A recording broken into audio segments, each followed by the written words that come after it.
ಚುನಾವಣೆ ಹತ್ರ ಬರ್ತಾ ಇರುವಂತದ್ದು. ಈ ನಿಟ್ಟಿನಲ್ಲಿ ಮಂಡ್ಯ ಟಿಕೆಟ್ಗಾಗಿ ಸುಮಲತಾ ಅಂಬರೀಶ್ ಅವರು ಟಿಕೆಟ್ ಫೈಟ್ ಜೋರಾಗ್ತಾ ಇರುವಂತದ್ದು. ಇವತ್ತು ಬೆಂಗಳೂರಿನ ನಿವಾಸದಲ್ಲಿ ಹೈ ವೋಲ್ಟೇಜ್ ಮೀಟಿಂಗ್ ಅನ್ನ ನಡೆಸಲಾಗುತ್ತೆ. ಇನ್ನೇನು ಕೆಲವೇ ಹೊತ್ತಿನಲ್ಲಿ ಈ ಮೀಟಿಂಗ್ ಕೂಡ ಶುರುವಾಗ್ತಾ ಇರುವಂತದ್ದು. ಮಂಡ್ಯದಿಂದ ಬೆಂಗಳೂರಿನತ್ತ ಈಗಾಗಲೇ ಹೊರಟ ಹಿತೈಷಿಗಳು 8 ವಿಧಾನಸಭಾ ಕ್ಷೇತ್ರದ ಪ್ರಮುಖ ಮುಖಂಡರು ಕೂಡ ಇದರಲ್ಲಿ ಭಾಗಿಯಾಗ್ತಾ ಇದ್ದಾರೆ. ಬಹಳ ಪ್ರಮುಖವಾಗಿ ಇಂಡಿವಾಳು ಸಚ್ಚಿದಾನಂದ ಸುಮಲತಾ ಮನೆಗೆ ಆಗಮನ ಮಾಡ್ತಾರಾ ಎನ್ನುವಂಥ ನಿರೀಕ್ಷೆಗಳು ಕೂಡ ಇರುವಂಥದ್ದು. ದರ್ಶನ್ ಜೊತೆ ಸುಮಲತಾ ನಿವಾಸಕ್ಕೆ ಆಗಮಿಸುವ ಸಾಧ್ಯತೆಗಳು ಕೂಡ ಹೆಚ್ಚಾಗಿ ಕಂಡು ಬರ್ತಾ ಇರುವಂಥದ್ದು.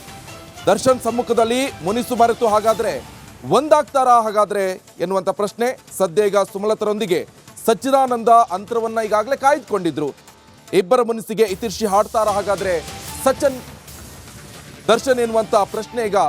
ಯಾಕಂತ ಹೇಳಿದ್ರೆ ಈ ಹಿಂದೆ ಕೂಡ ನಾವು ಗಮನಿಸಿದ್ವಿ, ಸುಮಲತಾ ಅಂಬರೀಶ್ ಹಾಗೆ ಸಚ್ಚಿದಾನಂದ ಅವರ ಒಂದು ಮನಸ್ತಾಪ ಇರುವಂಥದ್ದು. ಹಾಗಾದ್ರೆ ಆ ಮನಸ್ತಾಪಕ್ಕೆ ಹಿಂದೆ ತೆರೆ ಬೀಳುತ್ತಾಗಾದ್ರೆ ಇತಿರ್ಷ್ಯವನ್ನ ಹಾಡ್ತಾರ ಹಾಗಾದ್ರೆ ದರ್ಶನ್ ಸಮ್ಮುಖದಲ್ಲಿ ಎನ್ನುವಂಥ ಪ್ರಶ್ನೆ.